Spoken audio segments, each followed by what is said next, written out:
नाज़रीन अस्सलाम वालेकुम। नाज़रीन आए STV न्यूज़ ताराथिन बुलेटिन में वली मोहम्मद चारो हाज़िर आए हैं।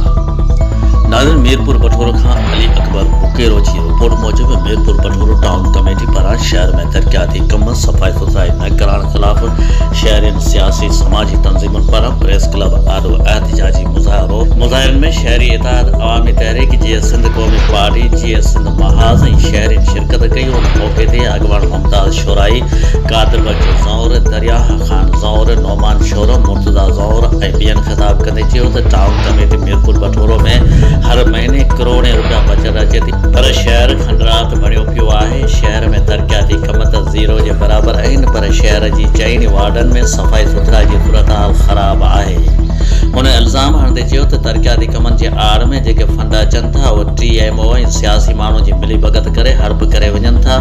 ॿिए तरफ़ शहर में रोलूं पुता शहरियुनि लाइ आधार बणिजी विया आहिनि। हुननि वधीक चयो त वाटर सप्लाई जे तलाह में गॾा मरी वियो हो, जेको शिकायतुनि खां पोइ टाउन इंतिज़ामिया 3 ॾींहंनि बैदि पाणीअ मां कढायो वियो हो।